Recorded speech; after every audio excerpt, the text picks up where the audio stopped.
اب میری طبیعت ہر وقت خراب رہنے لگی تھی، جی گھبرایا رہتا تھا اور ہر وقت جی متلاتا، مگر میں اپنی اس بیماری کو نظر انداز کرتی اور اپنی ساس کو کچھ نہ بتاتی، مگر ان سے کچھ نہیں چھپاتا۔ وہ کہنے لگی، بیٹی تم بہت کمزور ہوتی جا رہی ہو، میں تمہاری وجہ سے بہت فکر مند ہوں، تم چلو میرے ساتھ، میں تمہیں ڈاکٹر کے پاس لے چلوں۔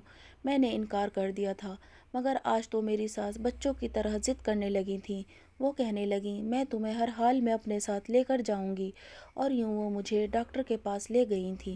ڈاکٹر نے میرے کچھ ٹیسٹ کیے اور میرا چیک اپ کرنے کے بعد بولی، بہت بہت مبارک ہو، آپ تو حاملہ ہیں۔ یہ بات سن کر میں اور میری ساس دونوں ہکا بکا رہ گئی تھیں۔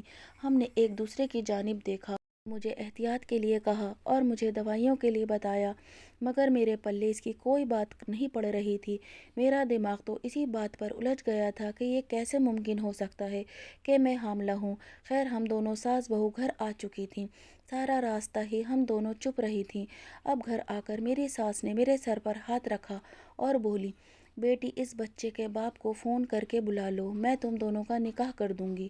تمہیں اس بات کا خوف ہے کہ میں تنہا رہ جاؤں گی تو تم ایسا نہ کرو، میرے لیے کسی ملازمہ کا انتظام کر دینا، اللہ کا دیا ہوا سب کچھ ہے ہمارے پاس، پھر فکر کی کیا بات ہے۔ میں اپنی ساس کے گلے لگ کر پھوٹ پھوٹ کر رونے لگی تھی۔ میں بولی، آنٹی حمزہ میری زندگی میں آنے والا پہلا اور آخری شخص تھا، اس کے بعد میں نے کبھی کسی آدمی کے متعلق سوچا بھی نہیں ہے، شاید ڈاکٹر جھوٹ بول رہی ہو۔ میری ساس مسکرانے لگی تھی اور بولی، بیٹی گھبرانے کی ضرورت نہیں ہے، تم جوان جہان لڑکی ہو، میں جانتی ہوں کہ تمہیں زندگی بسر کرنے کے لیے سہارے کی ضرورت تھی، اچھا ہوا تم نے ڈھونڈ لیا۔ بیٹی میں تمہیں غلط تو نہیں کہہ رہی، پھر تم کیوں گھبرا رہی ہو؟ میں کچھ کہے بنا کمرے میں گئی اور قرآن پاک اٹھا کر لے آئی تھی۔ میں بولی، اس کتاب پر ہاتھ رکھ کر کہتی ہوں کہ میں کسی مرد سے نہ تو ملتی ہوں اور نہ ہی بات کرتی ہوں۔ اب میری ساس بھی پریشان ہو چکی تھی، وہ کہنے لگی، یہ تو بہت فکر کی بات ہے، نہ جانے ہمارے گھر پر کون نقب لگا جاتا ہے۔ اب میں اور میری ساس دونوں ہی بہت پریشان ہو چکی تھیں۔ میری ساس کہنے لگی، بیٹی ہمیں مجرم کو لازمی ڈھونڈنا ہے، آج رات تم نہ سونا اور نہ ہی میں سوؤں گی، پھر دیکھیں گے کہ یہ سب کون کرتا ہے، یہ سب کس کا کیا دھرا ہے۔ خیر رات ہوئی تو میں روز کی طرح اپنے شوہر کی تصویر سینے پر رکھ کر سونے کا ناٹک کرنے لگی تھی۔ تقریباً رات کے 12 بجے مجھے ایسا محسوس ہوا کہ جیسے کوئی شخص میرے کمرے میں داخل ہوا ہے۔ میں نے جلدی سے دونوں آنکھیں کھول دیں اور اٹھ کر بیٹھ گئی۔ تب مجھے ایک رومال نظر آیا جو آنے والا شخص میری ناک پر رکھ کر مجھے بے ہوش کرنے والا تھا، مگر میں اٹھ کر بیٹھ چکی تھی۔ سامنے نظر پڑی تو میں دنگ رہ گئی تھی، زمین و آسمان کی گردش رک گئی تھی۔ وہ کوئی اور نہیں بلکہ میرا اپنا شوہر تھا، میرے سامنے حمزہ کھڑا تھا۔ تب ہی میرے کمرے کا دروازہ پھر سے کھلا تھا اور میری ساس بھی کمرے میں آ گئی تھی۔ وہ بھی حمزہ کو دیکھ کر دنگ رہ گئی تھی۔ وہ بھاگ کر آئیں اور حمزہ کے گلے لگ گئی تھی۔ وہ کہنے لگی، حمزہ تم کہاں رہ گئے تھے؟ جبکہ میں تو کچھ بول ہی نہیں پا رہی تھی، میں سن سی بیٹھی ہوئی تھی۔ حمزہ ٹھہر ٹھہر کر بولنے لگا۔ وہ کہنے لگا، امی آپ تو جانتی ہیں نا کہ میں ایک جاسوس ہوں، میں ملک کی خاطر دشمنوں اور باغیوں کی جاسوسی کرتا تھا۔ جن دنوں میری شادی ہوئی تھی ان دنوں ہی مجھے پتہ چلا تھا کہ ہمارے ملک میں دشمن داخل ہو چکے ہیں جو ہمارے راز کو حاصل کر کے ہمارے ملک میں شر و فساد پھیلانا چاہتے تھے۔ میں ایک ماہر جاسوس تھا، اس لیے مجھے واپس ڈیوٹی پر بلوایا گیا تھا۔ سب کچھ ٹھیک ٹھاک چل رہا تھا، مگر پھر آپ نے یہ فیصلہ کیا کہ فاریہ کو میرے پاس بھیج دینا ہے، اس لیے مجھے اپنی موت کا جھوٹا ناٹک کرنا پڑا تھا۔ امی میرے ساتھ جو لڑکا اس ٹاسک میں شامل تھا وہ شہید ہو گیا تھا، اس کے آگے پیچھے کوئی نہیں تھا اور اس کا پورا چہرہ بھی جھلسا ہوا تھا، اس لیے میں نے یہ کہلوا دیا تھا کہ وہ میری لاش ہے، کیونکہ اس ٹاسک میں میرے بچنے کا امکانات بہت کم تھے اور یہ بھی ہو سکتا تھا کہ میری لاش بھی آپ کو نہ ملتی۔ میں نے اپنی طرف سے لاش بھجوا کر تمام کام کر دیا تھا، لیکن میری خوش قسمتی کہ یہ ٹاسک مکمل ہو گیا اور میں بھی بچ گیا۔ اب میں واپس آنا چاہتا تھا مگر آپ دونوں سے شرمندہ تھا، سمجھ نہیں آتا تھا کہ کیا کروں۔ بس پھر میں نے یہ پلان بنایا کہ جب فاریہ حاملہ ہو جائے گی تو آپ لوگ بچے کے باپ کو تلاش کر کے مجھ تک پہنچ ہی جائیں گی۔ وہی ہوا نا؟ امی آپ کو بہت مبارک ہو، آپ دادی بننے والی ہیں۔ وہ دونوں ماں بیٹا بہت خوش تھے۔ پھر میری ساس کمرے سے چلی گئیں تو حمزہ میری جانب متوجہ ہوا۔ وہ مسکرا کر بولا، مجھے معاف نہیں کرو گی؟ میں چیخنے لگی تھی۔ میں بولی، میں نے 3 سال بیوگی کا عذاب سہا ہے، وہ قابل معافی ہے؟ میں نے اپنی زندگی کے 3 خوبصورت سال غم کی نذر کر دیے، کیا یہ کم ہے؟ حمزہ کہنے لگا، تم جو کہو وہ سچ ہے، مگر فاریہ ایک بات بتاؤ، ایک بار میں نے تمہیں اپنایا تھا جب تم بہت گھبرائی ہوئی تھی، آج میں گھبرایا ہوا ہوں، تم مجھے اپنا لو۔ حمزہ کی اس بات کے بعد میں کچھ کہنے کے قابل ہی نہیں رہی تھی۔ میں نے انہیں معاف کر دیا تھا۔ آج میں حمزہ جیسے خوبصورت بیٹے کی ماں بن چکی ہوں۔ یہ دن میری زندگی کا سب سے خوبصورت دن ہے۔ یہ وقت ہم نے بہت محبتوں میں گزارا تھا۔ میں اللہ کی شکر گزار ہوں کہ اس نے میرا شوہر مجھے واپس لوٹا دیا اور اس کی غیر موجودگی میں میرے قدموں کو بہکنے سے روک لیا، ورنہ شاید آج میری قسمت میں یہ خوشیاں نہ ہوتیں۔ شکریہ۔